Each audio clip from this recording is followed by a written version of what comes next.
बिस्मिल्लाहिर्रहमानिर्रहीम। मैं हूं तारिक चौधरी, आपका मेज़बान यूट्यूब पे तारिक चौधरी चैनल के साथ। आज है 18 जुलाई, हफ्ते का दिन। अस्सलामु अलैकुम रहमतुल्लाह।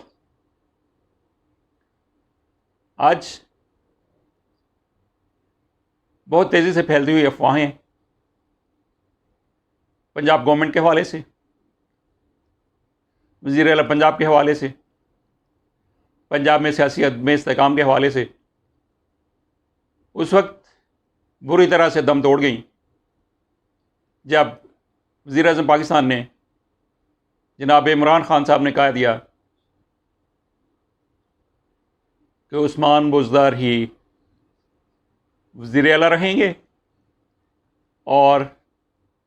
उनकी कारकर्दगी को सराहा भी। इससे पहले कि तफसील में बात करें, नून लीग की बिगड़ती हुई सूरत हाल, उसमें फॉरवर्ड ब्लॉक की आमद और दिन ब दिन उसके बागियों की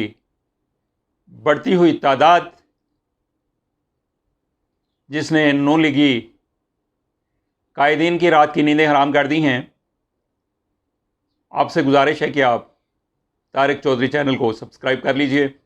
बेल आइकॉन को भी दबा दीजिए, ताकि हर वो बात जो मैं आपसे शेयर करना चाहता हूं वो हम आपस में बर वक्त शेयर कर पाएँ। आपसे गुजारिश है कि इस वीडियो को लाइक भी कीजिएगा, शेयर कीजिएगा और अपनी आरा और कमेंट से भी आगाह करते रहिएगा।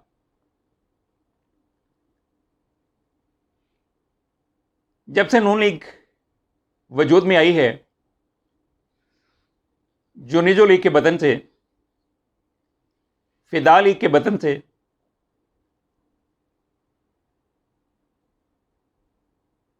जनरल ज़िया की ताकत से, नून लीग के लीडरों का एक ही वतीरा है कि वो पाकिस्तान में सिर्फ चूरी खाने के लिए आते हैं, इक़्तिदार से इस्तिफ़ादा करने आते हैं और जो ही इक़्तिदार उनके हाथों से निकल जाता है, फिसल जाता है, उनकी कोताहियों की वजह से, नाअहलियों की वजह से, तो फिर वो इस बादे समूम में अपने कारकुनान को, वर्कर्स को लावारिस और लाचार छोड़ के दूसरे मुल्कों की पनाहगाहों में जा छुपते हैं। जैसे जनरल मुशर्रफ के दौर में नून लीगी लीडर ज़रा सी भी कैद गवारा ना कर पाए। कभी उन्हें मच्छर लगता था, कभी नींद नहीं आती थी, और फिर एक खामोश मुआहदा करते हुए अपने सारे लाओ लश्कर समेत NRO के फौजी हुक्मरान जनरल मुशर्रफ के साथ एक खुफिया मुआहदा करके, जिसकी ज़मानत सऊदिया ने दी थी, अमेरिका के ताउन से मुआहदा हुआ था। वो सऊदिया जा पधारे और फिर उन्होंने साल हा साल तक पाकिस्तान की खबर तक नहीं ली और हमेशा झूठ बोलते रहे कि मैं कोई मुआहदा करके नहीं आया हूं। और उनके साथ ही सेल में जो गौस अली शाह थे, उन्हें हमेशा ये गिला रहा कि कम से कम मैं तो साथ ही था, तो मुझे बता तो देते, और उनके तैयारे में अगर एक आदमी की और जगह थी तो मुझे भी साथ ले जाते। तो उन्होंने खुल के नून लीग की क़यादत की नफ्सियात को आश्कारा किया कि ये लोग अपनी ज़ात से बढ़कर कुछ भी नहीं सोचते, इनकी सारी सोचें, सारी इनके मामलात, इनकी ज़ात और इनके मुफादात के गिर्द इनकी सारी सियासत घूमती है। और उसका नतीजा ये निकला कि नून लीगी लीडरों ने, जो पाकिस्तान में जनरल मुशर्रफ की अताब का शिकार थे, उनमें की सफ़ों में मायूसी पैदा होनी शुरू हुई और वो नून लीग से कट कट कर काफ लीग में जाने लगे। और फिर क़यादत की बेवफाई का ये नतीजा निकला कि मुस्लिम लीग नून सारी की सारी चंद दाने छोड़कर मुस्लिम लीग काफ में चेंज हो गई और इक़्तिदार काफ लीग को मिल गया। बिल्कुल वही कुछ अब होने जा रहा है।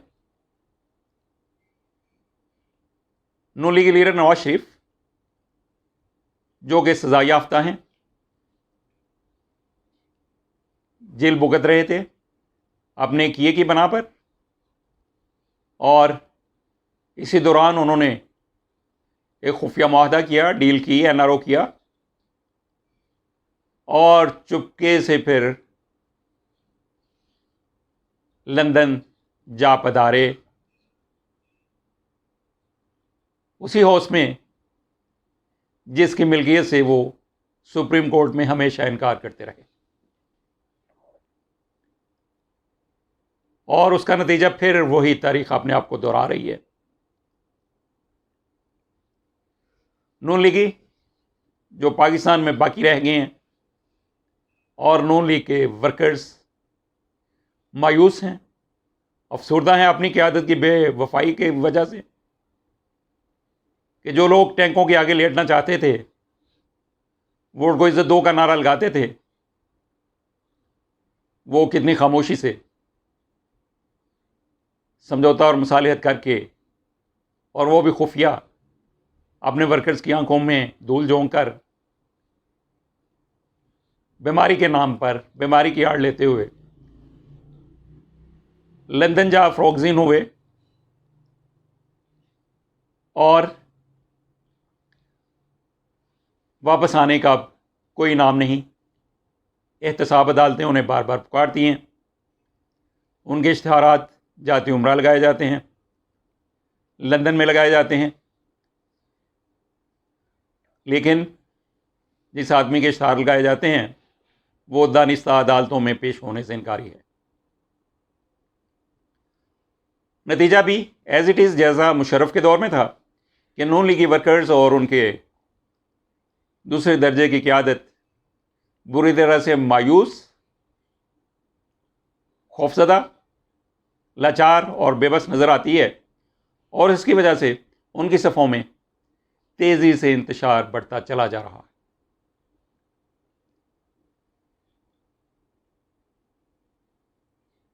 मियां जलील और डाहा साहब, दीगर अरकान जो लाहौर फार्म हाउस में इकट्ठे हुए थे, 15 अरकान जिन्होंने खुल के नून लीग से बगावत का ऐलान किया और बबांगे दोहल कह दिया कि नून लीग अगर हमें नोटिस, शोकाज नोटिस भी देगी तो हमें उसकी कोई परवाह नहीं है, हम उस्मान बुज़र और दीगर हुकूमती ओहदेदारों से मिलते रहेंगे और अवाम की फलाह बहबूद, जो अपने हलकों में अवाम के मसाइल हैं, उनके हल के लिए काविशें करते रहेंगे। और अब वो तहरीक तेज़ी से बढ़ती जा रही है। निशात डाहा का कहना है कि अब उन अरकान की तादाद काफ़ी ज़्यादा बढ़ चुकी है और यूनस अंसारी, उनकी तादाद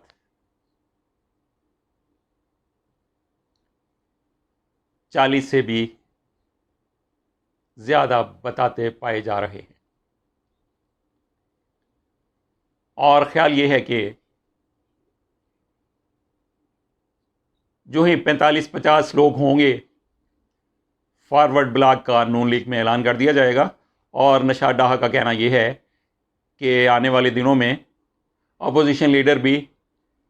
हम में से ही होगा, यानी फॉरवर्ड ब्लॉक में से। और इस तरह से नून लीग जो रोज़ाना ये नारे लगाती थी कि उस्मान बुज़दार की हुकूमत आज गई कल गई, वज़ीर आज़म इमरान ख़ान की हुकूमत के लिए वो एक एक घंटे का टाइम दे रही थी, एक एक दिन का, कि फ़लाँ दिन ये हुकूमत ख़त्म हो जाएगी। कभी अदम एतमाद की बातें हो रही थी और कभी ये कहा जा रहा था कि बजट पास नहीं होने देंगे। बेशुमार मुँह बेशुमार बातें, लेकिन अब हक़ाइक़ ये बता रहे हैं कि नून लीग के अंदर से एक ताकतवर फॉरवर्ड ब्लॉक सामने आ रहा है और नून लीग का वही हशर होने जा रहा है जो उनका हशर उस वक्त हुआ था जब नून लीग की बेवफा क़यादत 10 साल का समझौता करके अपने वर्कर्स को धोखे में रख के सऊदीया जाके पनाह गज़ीन हो गई थी और हमेशा उस खुफिया मादे का इनकार करती रही, जब तक कि प्रिंस मकरन ने पाकिस्तान में आके प्रेस कॉन्फ्रेंस में वो तहरीरी मुआहदा प्रेस के सामने पेश नहीं कर दिया। इसी तरह अब भी इनकार किया जा रहा है इस मुआहदे का, खुफिया डील का, NRO का, लेकिन पाकिस्तान वापसी का भी कोई इरादा नज़र नहीं आता। और शहबाज शरीफ साहब भी, जिनके ऊपर करप्शन के बेशुमार इल्ज़ामात हैं, आए दिन एहतसाब अदालतों में उन्हें केसेस भुगतना पड़ रहे हैं, वो भी पूरी कोशिश करके थक गए हैं कि उन्हें पाकिस्तान से बाहर जाने दिया जाए। मरियम नवाज़ भी पूरा जोर लगा के देख चुकी हैं कि उन्हें पाकिस्तान से बाहर जाने दिया जाए।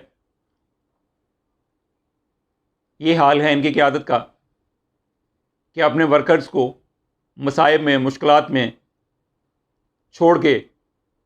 गोशाए आफियत में रहना इन्हें ज़्यादा पसंद है। लेकिन ये दोनों लोग पाकिस्तान से बैरून मुल्क जाने में पूरी कोशिश के बावजूद कामयाब नहीं हो सके और नून लीगी दूसरे तीसरे दर्जे की क़यादत और वर्कर्स